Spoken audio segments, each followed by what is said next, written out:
What if people could come to terms with their mortality and think about how they'll be remembered by their loved ones and family? Welcome to this Friday episode of your Designing Your Legacy podcast.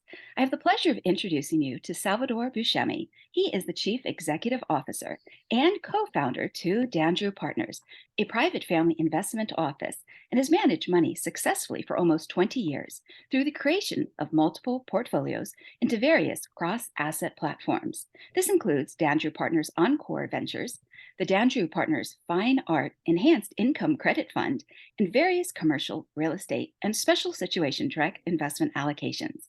In 2008, Mr. Buscemi also launched two separate, successful distressed credit platforms backed by a $2 billion New York City based asset manager and a $1 billion commercial real estate investment manager. Welcome, Salvador. Thank you very much. It's a pleasure and a privilege to be here, Angelina. How are you? I'm good. I'm good. Thank you for joining. I believe you're on the East Coast in Florida, maybe the Miami area. Yes, yes. Lovely. So, to start out, is there anything I left out of your background that you'd like to touch upon or share with the listener? I think one of the later initiatives that we've been working on is this investment platform we put together called HRN. And HRN has focused more so on, of all things, earlier stage life sciences companies. And we've had tremendous success doing that. And that's part of like the legacy and the legitimacy of like the investors who go into that we'll be talking about are really looking to get into. A lot of people when they equate cancer, they think there's a lot of emotion and everything. So we've been able to bottle that up and make it much more impactful. That's lovely. That's lovely. Yes, I looked on your Instagram profile, and you definitely have a heart for the cause around cancer and bringing awareness and remedy to that. So let's dive in because Mhm. I had the opportunity to read your book, which I'm going to provide an Amazon review very soon. And Thank you. Yes. and you mentioned the differences between the middle class and the what I would call the upper class, the affluent, the ultra high net worth, and so forth. And they have Hmm. different ways in looking at their legacy. And a part of it is their resources and their means Hmm. to designing a legacy. So I wondered if maybe you would start out with kind of your overall assessment of what's involved when someone is investing versus speculating. And I thought maybe we'd dive in here. I think, if we were to take it from a top end view, generally you can tell the size of someone's legacy is by how big it is in the obituary in the newspaper. And for the middle class, it's usually very short.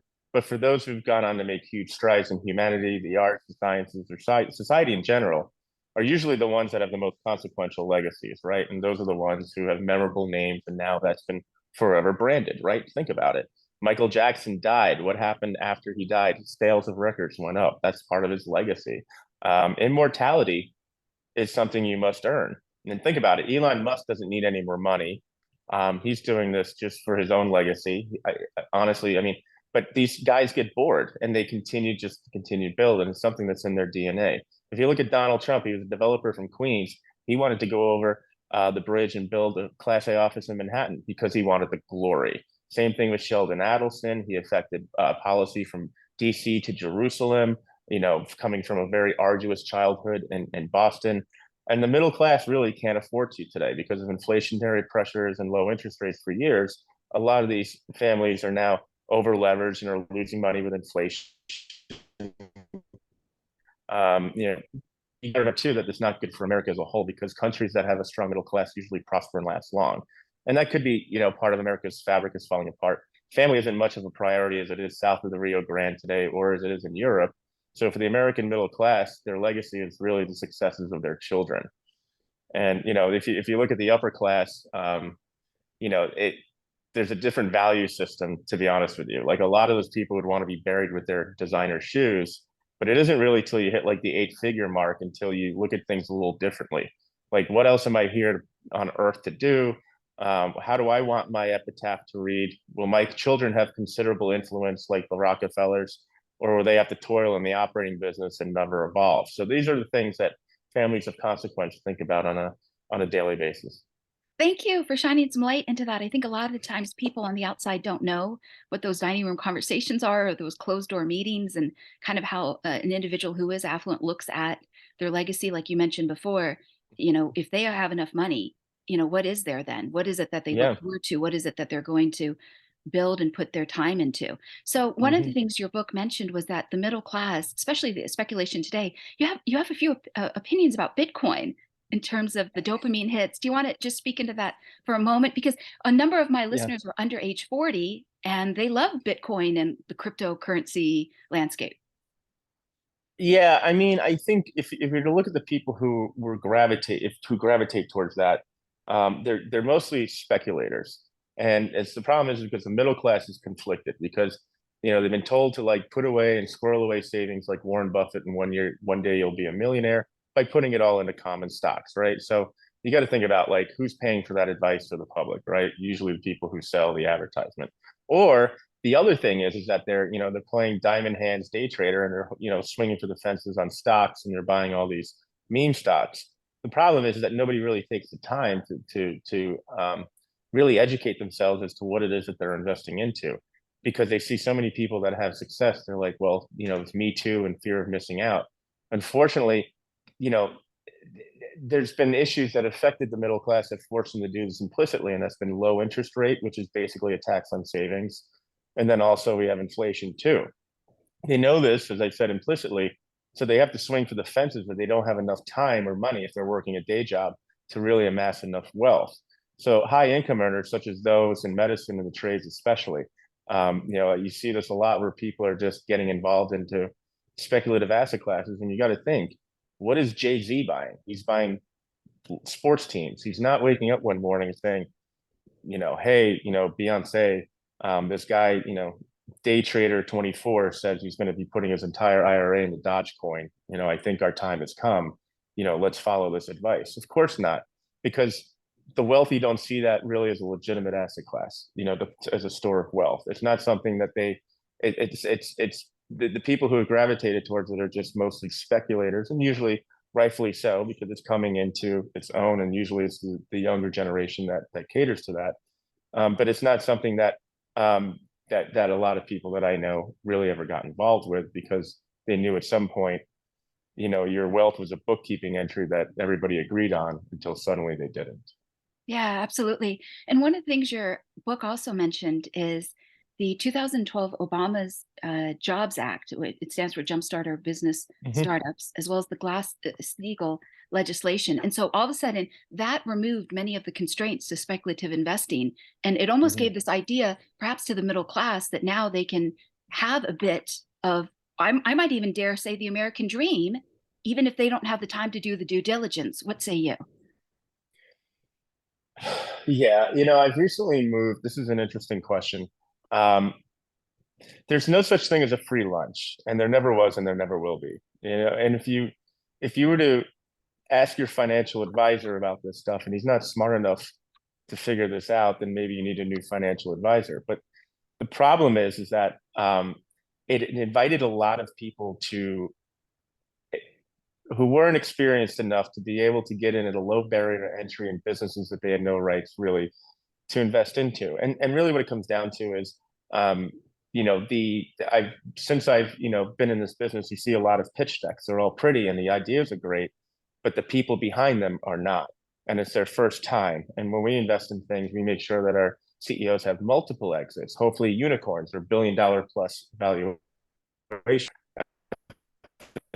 time of exit. Because because of our networks that we have, we're able to invest in best in class operators. Whereas the middle class, middle America, doesn't have that. Technology has given it, and Obama was a genius for doing this. However, the unintended consequences is that that's the time that Shark Tank came out, and everybody thought that if you have an idea, it's going to blossom into something. We're really the idea is really the horse, and as business, you got to be investing in the jockeys, especially if you're doing things like high risk venture finance.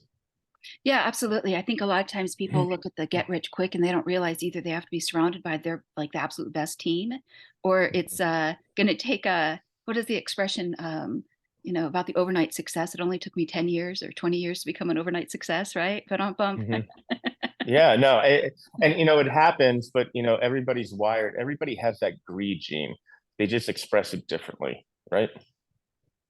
Absolutely. So your book, I might say, lays out some bare naked truths. Like it just comes out almost like a New Yorker and says some very useful truths, but blatantly. So Mhm. I was curious, what was or what is the intention of your book? Is it the education piece, or kind of what was in your mind when you looked out and you saw the landscape, whether it was the next gen or I saw the landscape and I knew that there needed to be a way to sort of, I was telling the same story over and over again. And it was usually, it came across this way. It would be usually a female said, Sal, I've read your investment letters. They're great. Congratulations. I have no idea what you do, but what is this that you were talking about some family that you were working with that put their name on the side of a library in California? And now all of a sudden, you start to have their attention. And so this book sort of explained how truly, and I don't say the 1% because the 1% is, really just about most Americans today on bicoastal cities, but the 0.001%, the 1,000th of 1%, the what their decimals? motivations, yeah, the decimals, what their, exactly, that what their motivations and drivers are for doing this, right? And what I wanted to do is like take a lot of myths, be entertaining about it, of course, because I don't want to be boring in a book. That's not a good Amazon review. Maybe say some sensationalistic things, but then also corroborate with current large families and investors that I've known who are some of the largest in the world, well-known names, and some former colleagues and bosses of mine at my old investment firm and other places too, that there's a huge difference between, the decimals and, the 1%. Yeah, the other thing you mentioned, and maybe this is what had you earn the respect of your clientele and investors, you talked about this concept of protect the king. Yeah. Yeah. So we are all courtiers in some point fashion in life. And um, there's a lot of evolve when you're it entrepreneurship is self-development in disguise. And one of the things I've learned from my mentors is who to protect and who not to protect, right? You always protect your investors, but sometimes other investors get kind of upset with CEOs. And those CEOs, you know, sometimes they're doing the best they can, but other investors get impatient because their needs were mismatched or they didn't understand the investment or they thought they'd be out sooner. And that can cause a lot of harm to someone with a great reputation. And what happened is that I was called in to actually there was going to be some sort of coup on this, and I told them I would not support it under any other means because this person was a legend. And at the end of the day, I knew exactly what I was doing is that I was protecting the king, right? And that's exactly what you do because I have an investment in that too, and I didn't want to see his reputation get hurt, but I also had a lot more understanding of what was going on behind the scenes, and these investors probably should not have been in this deal in the first place. They weren't my investors, but they were just outside investors who were trying to make some noise. And you got to use discretion when you're dealing with people and make sure that, the people who you support, you have to really support. You get behind them. I love all of my CEOs. Some of them are more successful than others. Some of them are Nobel Prize winning laureates in oncology. However, you have to make sure that, you outline the boundaries of the relationship with the investors before going into any of these deals. And most sophisticated investors know that. Yeah, very much. Well, I just wanted to speak into the loyalty component for a moment because it seems like these days some people either understand the loyalty in relationships or they're just switching racehorses every other week. Yeah. Yeah, Well, yeah, we've become much more transactional. The middle class is much more transactional.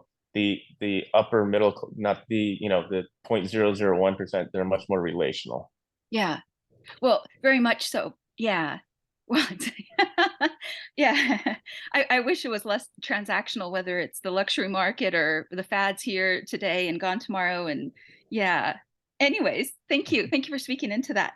So, one of the things I also thought was very practical to speak into is something that maybe the middle class might not know about. And since today's affluent are two-thirds self-made, I thought this was a very good distinction. The distinction that you Mhm. made is oftentimes the wealthy use influence, or what I might call OPM, other people's money, whereas the Mhm. middle class will look at their personal residence and say to themselves, well, I'm just going to pull some equity out of my house. But that's totally and completely less leverage than if somebody pulls together their contacts or builds out their network. This is why people worry about their legacy. Is my son ever going to have to make a cold call one day? Really, really wealthy people. Think about it. I mean, I'm being a New Yorker and I'm really laying it out on the line here, right? Or is he going to have to do something else? Networking is most important here, and it's undervalued because we live in a very isolated society today because of technology, right? And you're sitting next to each other, you're texting someone else. It's so important. And it's so important. It's the reason why celebrities went to jail trying to pay their kids their way into expensive schools. It's not so much for the degree, it's for the network and for the pride and legitimacy. And if you don't have a strong network, it's going to be prohibitive you. It's going to be very prohibitive for you to really see the type of investment opportunities that are out there.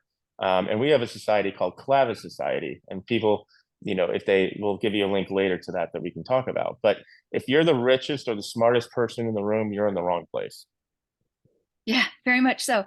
And yes, I will include a link to the Clavis Society in the show notes. Absolutely. And I think one of the Mhm. things you spoke about was back in the day, Goldman Sachs had a network and they vetted Yeah, their people, and there was an exchange of deals, and people knew that the deals would be good and not shopped around. And I think when you're pointing to this idea of a club or an organization, it's again bringing together a network of people where everyone knows they can trust one another and not be worried about, gosh, has that paper, that medium MTM note been shopped around, and or is it yeah, fraudulent, right? The yeah. messy, yeah, Medium this, term. Oh yeah, yeah, yeah. yeah.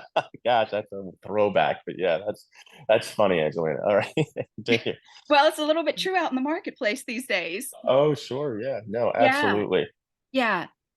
And people might mean well, but again, it's that understanding of, can there be, and you call your organization the Clavis Society, but again, it's this idea of how can we bring together a group of people where we know that the intentions are good, and I think the way you have said it is that the values are aligned.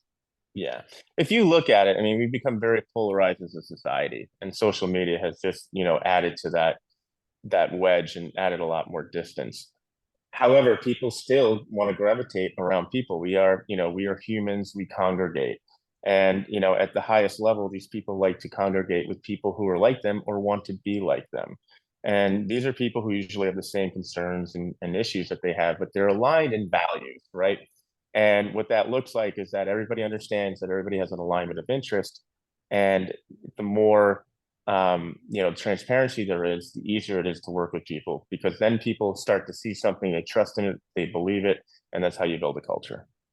Yeah, absolutely. And one of the things I didn't include in the list of questions, and I'll just briefly touch upon it right now so that That's fine. people Sure. can go and buy your book. But you had mentioned there's 4 or 5 different avatars, and the practical brilliance of that is knowing what is it that drives you, what is it that drives someone else, and if somebody can write down, and you lay this out in your book, just a brief impact statement and have it on their phone. Just, I mean, in a mere seconds, they can pull out their cell phone and understand what is it that drives them. Is it to have their name on that side of the library building, or is it, somebody that is interested in the arts locally? Because there's different motivators that drive different individuals based on their personality types. And you're nodding. Yeah, and it comes down to status. That's really what it is. It comes down to how they want to be perceived by other people. And even, I get into the book and we talk about certain people that drive certain types of cars and what they look like in real life and everything. But that is really true. And the representative is they invest in the things that match their personality, their demeanor. If they're a very wealthy accountant, they're not doing much other than just real estate, boring real estate, because that's their demeanor. I'm not going to show them anything that we're investing into, such as life sciences, because to them, it's beating a dead horse. You just don't want to offend anyone by showing them something that, they would not likely to be invested into. And it's just common sense too to know your client and know your friends. And, going on a work to shellfish, you're not going to bring her to an oyster bar. And it's the same thing with investing too. And that really is part of the relational process in practice is not bringing your girlfriend who's allergic to shellfish to an oyster bar. Yes, absolutely. Well, I just think it's important because you had mentioned before, entrepreneurialism is almost like an exercise in personal development. And I think when somebody knows themselves better, they know what they value. And I think that's a part of this conversation also when designing one's legacy, in that they have to kind of do that inner work and understand what is it. Yeah. And I know Hmm. that's not new sports and weather. And either somebody can either get a coach or join Clavis Society and have those deeper conversations where they can Hmm. unpeel, uncover, discover what is it that drives them, so that they're not just saying yes to every deal out there, because I think sometimes if somebody, especially new money coming up, they don't know what it is that they really care about. It's that fear of Hmm. missing out that you spoke of earlier. And they could say, yes, I want to invest in, fill in the blank. And yet, like I think you made the point, like if they're against guns and then Smith and Wesson approaches them or something. Yeah, no, exactly. You have to have your impact statement written, and people are like, well, what does that mean? Well, it has to have some sort of tension in it, right? Like if this doesn't happen, then what happens? So people are really looking at that, and their impact statement is really, it could be just a few lines, but for some of the families, some large families, they won't invest in anything unless it has like a 40-year impact, right? Or over long term, and that is they can afford to do that because Or they've been 50 set year. up to do that. Yeah, 50-year, Yeah. absolutely, really. Yeah. So very cool. So tell me, why do you think affluent individuals and families are caring more about their legacy today to craft it intentionally? It's a good question, and it sort of gets into the woo-ness of the book. And when this was written during the pandemic, I had to address certain things. Thankfully, I have a great friend who was able to help me in that chapter. But before I get into that, really what happened is that the pandemic changed the way people looked at their own mortality in a way never before, because we've never been so lonely and isolated through technology. And the pandemic just forced people to either better themselves or not evolve. People were thinking, if I die of this horrendous COVID outbreak, will I have left the earth a better person? And in chapter 7, actually, there's an old family that's very runs parallel to the Rockefellers, and I tie It's it a together. Yeah, I just Yeah, want to interrupt for a second. It's a very sobering moment in the last few years. Yeah. Okay, keep going. yeah, It yeah. woke a It's a lot of very people up. sobering moment. Yeah, and so in chapter 7, I interviewed Dr. Erin Fall Haskell. She's a doctor of divinity, and she has a legacy that, as I said, runs parallel to the Rockefellers. And I actually did get a Rockefeller to sort of bookend that. But this is nothing new for humanity. But this is the first time that we've been thrusted upon this like a heavy barbell across the chest during probably like the loneliest times of all of humanity. And that's what's caused a lot of people to resort to drug use, alcohol abuse. There's a lot of issues that came out of that, and a lot of people did not come out alive. But through the resurgence in, because of this, there's been a resurgence in spirituality, not necessarily religion, but spirituality that I was talking to Dr. Aaron about just recently, and that's continued to continuing to grow as people are continuing to want to become much more aware. And it might have brought in some sort of what she thinks is a spiritual renaissance for some. And I would tend to agree with that.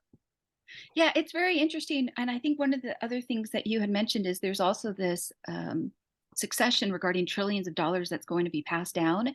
So there's this next gen that are out there and they've got tremendous pressure on their shoulders. And you talk about perfectionism. It's kind of like don't mess up the family name while you're out there. Yeah, no, really. And it's a big deal. You're that guy, right? You're that guy that put money into the weed stocks and lost it all, right? I mean, that's not saying that that's a bad investment, but this is like some of the conversations that go on behind closed doors. Which is again why I think this podcast episode is so important, because if people want to say something or they have a question or that's like, where do they go? And again, if somebody's not talking about this at Starbucks, and like you had mentioned, in today's isolated society, given, what are we going to talk about this over Twitter? It's like somebody needs to have a little bit more context to know that there are some other individuals that are realizing that this conversation around legacy is beginning to enter the public consciousness more, and there are some individuals out there that can help kind of guide that.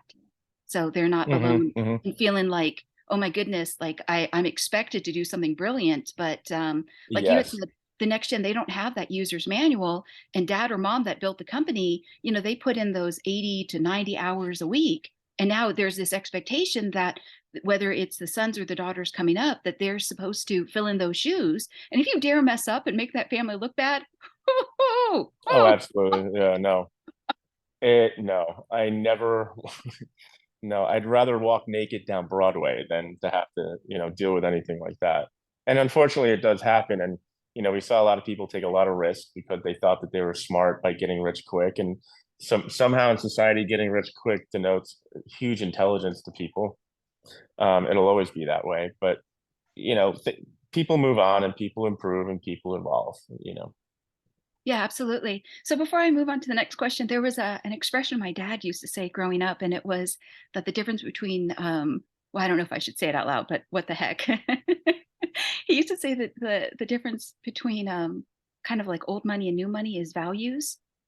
And I Hmm. think what he meant is that somebody can get rich, but if they don't have the values, then it's kind of like, like, Yeah, then yeah, I mean, it's true. I mean, we see that today.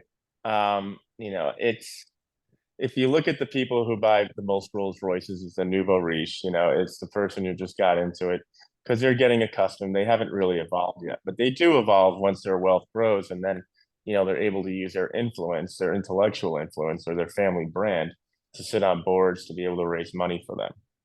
and to realize that their values matter. Because sometimes if somebody, Exactly. yeah, sometimes if when they were growing up, if they didn't have the discussions that their values mattered at the dinner table, they might not even realize that, again, that No. they need to know their top five values. And if it aligns with their lifestyle, not only can they have more freedom, fulfillment, and satisfaction, but they can design an amazing legacy. So, Hmm.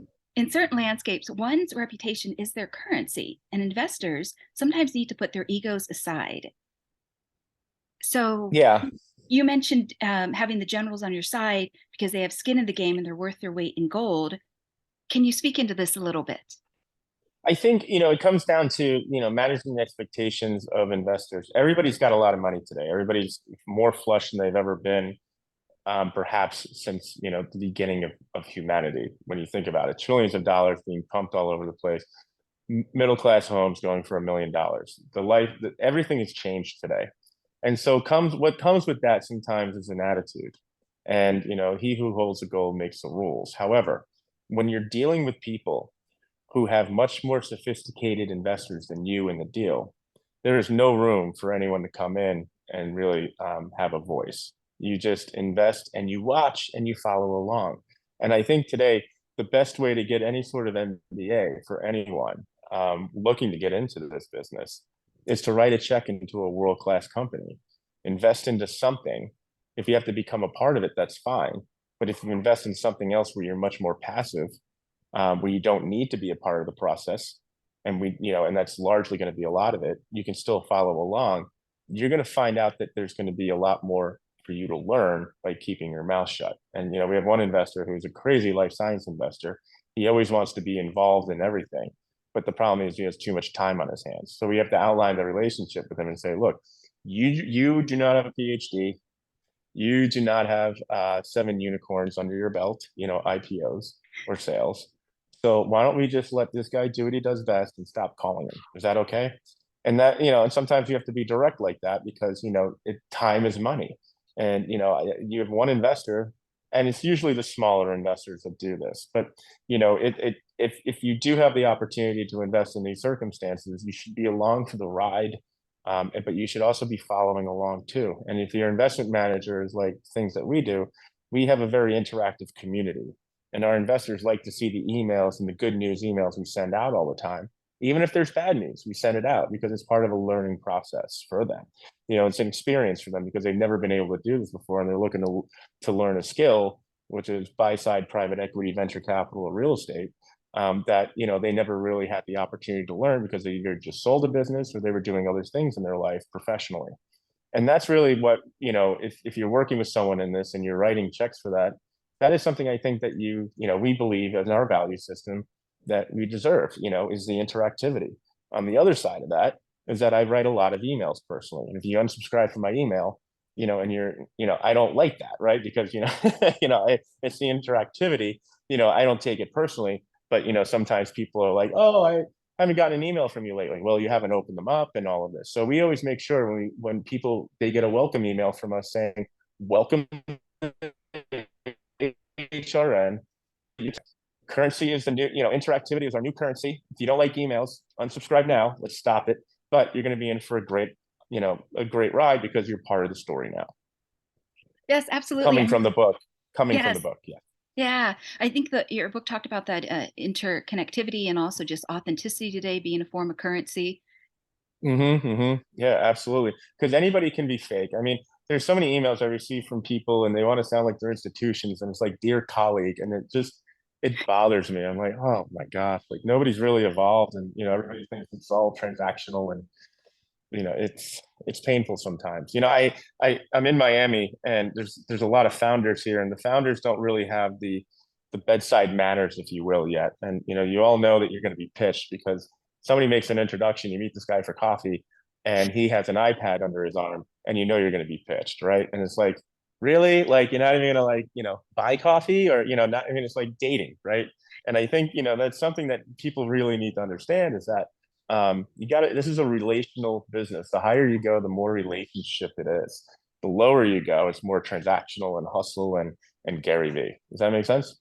Absolutely, absolutely. And I think that that's a very important insight because sometimes people can get their feelings hurt or just look at that the short term. I think there's a metaphor. It's called WIIFM. It stands for What's in It for Me radio Yeah. station. Hmm. Yeah. Yeah, yeah, And yeah, yeah, yeah, yeah, and yeah, yeah. sometimes being able to put that aside and realizing, well, if I'm looking at this from the long term, maybe Sal says no today, but if I can build that relationship in business, then Hmm. one day that trust, that rapport will be there, and you'll listen to my Yeah. great idea on my iPad. Yeah, yeah, right, but not on the first date. Not on the, like, and he starts going through it, and you see, oh my gosh, you're number 11 of 43, and I'm like, all right, look, we're gonna stop this here. Just email this to me. I'll take a look at it tonight on my iPad when I'm in bed. Okay? He's like, oh, okay, okay. Tell me about yourself. All right, and then that's how it goes on. Well, I think what you're referring to is that realness. Yeah, tell me who you are before you reach into my pocket, please. It's like, oh my gosh, it's called being French fried. If you've ever thrown a French fry Oh, on the beach, all the seagulls come after you and just choo choo, just absolutely, fight over the French fry. When you go to conferences, there's a famous life sciences healthcare conference sponsored by JP Morgan this week that I did not go to.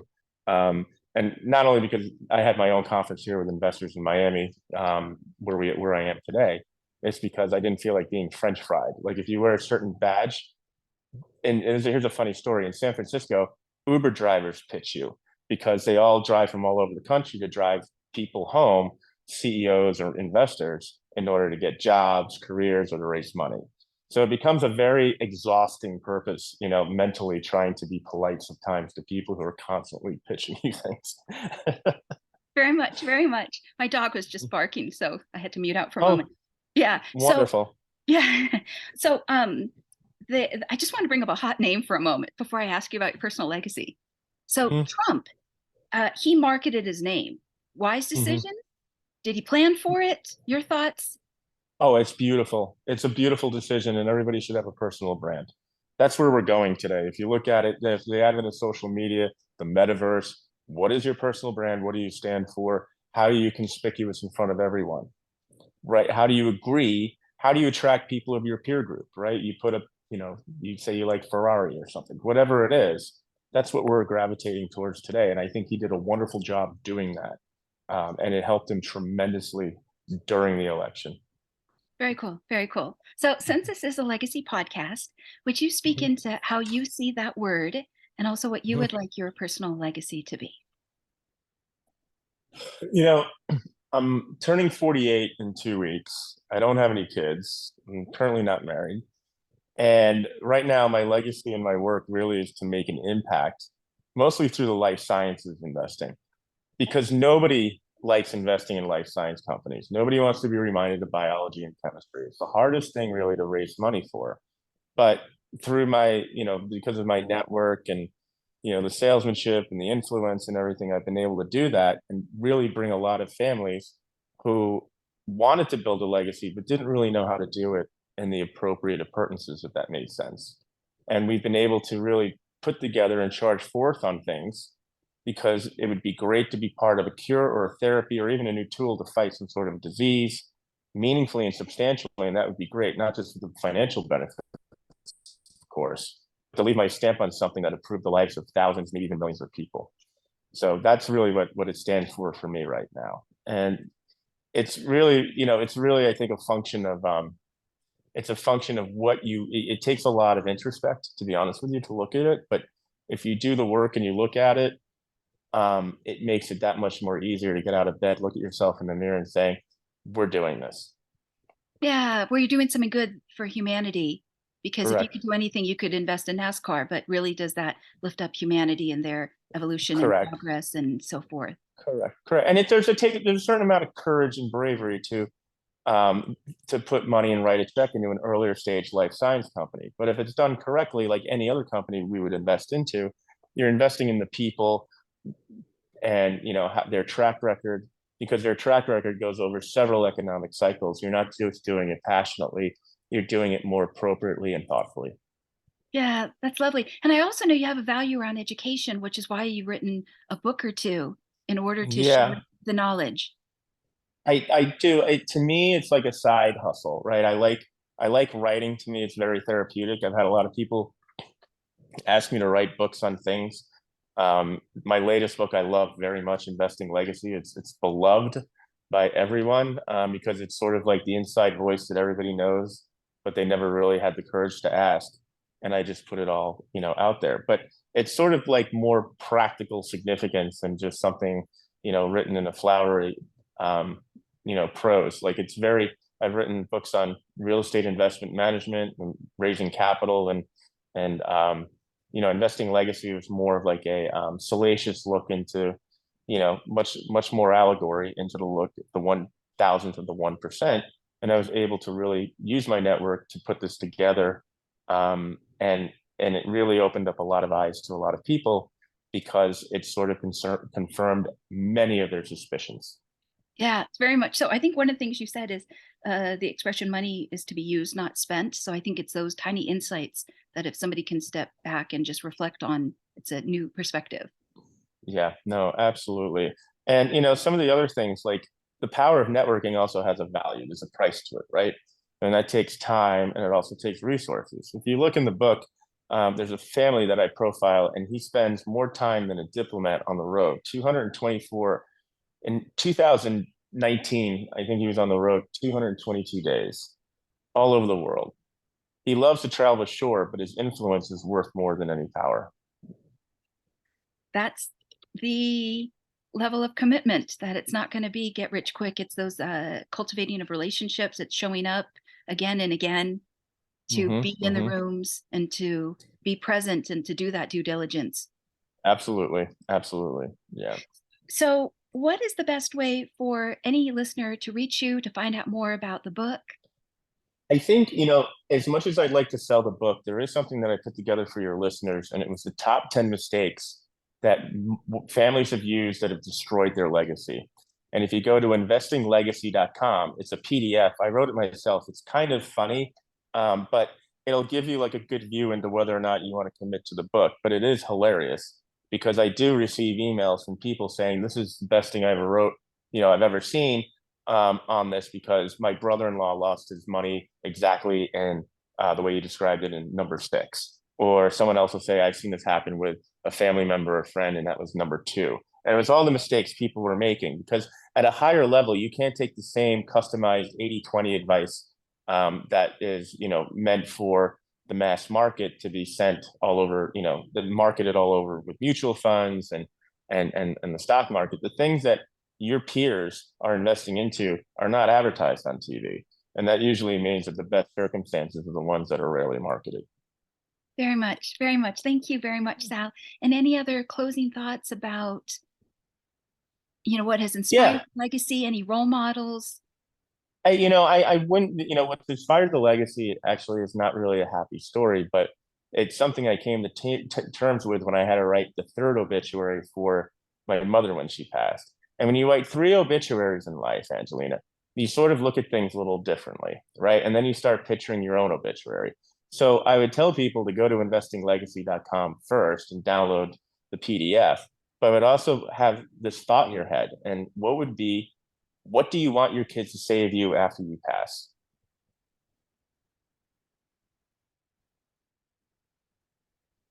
Are you asking And or yeah, I am. Yeah. And then craft an impact statement around that.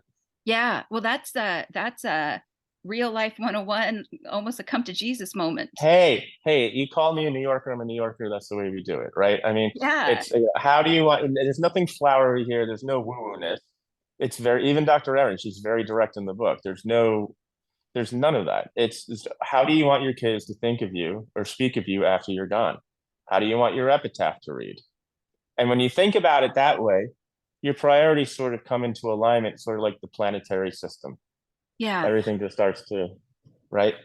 And here's another thing. What don't you stand for? What don't you like? If you don't know what you want to be remembered, what don't you want to be remembered for? Start with that and then use that to back into what you want. And that's a great way to start your impact statement.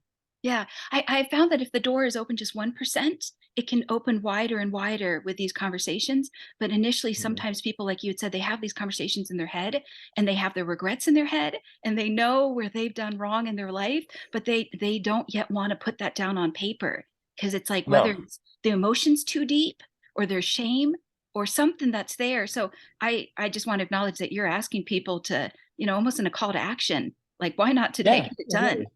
It is. I mean, again, I'd love you to buy the book. It's a great book. You'll really appreciate it. It's on Audible. But go to investinglegacy.com and download it. And after you read it, you'll be like, okay, this is exactly what I don't want my kids to say about me. Yeah. Any of these 10 things. So it actually helps build it because it's a list of people getting to agree what they don't like first in order to think about what they really like. Well, that's good. That's good for the human psychology. Yeah, exactly. Exactly. Very cool. Very cool. All right. Well, I will just say that in closing, thank you so much, Sal, for bringing your wisdom, your character, and your high moral standards to be a straight shooter with this knowledge. Because again, people want to know, but they don't even know where to begin, and they have Yeah. like it's clouded in mystery because we think we're supposed to be something in society other than just to be ourselves sometimes, and yet that is the number one thing that people need the most from us. Oh yeah, no, without question. Yeah. And I think this might have aroused a lot of the spirits in people. Not spirituality, but a lot of the thinking in people thinking about, wow, I never thought about what my epitaph would read like. Or, I've never heard that between my ears on a podcast right now as I'm, driving in a car with family or working out at the gym. It just brings the thought on, but it also makes it that much more immediate. Yes, very much so. I think it has grown in the public consciousness today compared to a decade ago. And whether that's because of the pandemic or what you had spoken about regarding the isolation and loneliness because of Mhm. technology, or just people wanting more realness other than the images on Instagram or any Yeah. social media platform. Yeah. So thank you so much for your time. Thank you, Angelina. Thank you Yes. so much. I appreciate it. And if you're listening on YouTube, please remember to like and subscribe. If you're tuning in on Apple Podcasts, please remember to rate and review. Thank you so much for joining us this week. And thank you, Sal, for speaking into your legacy. Thank you for having me. Thank you.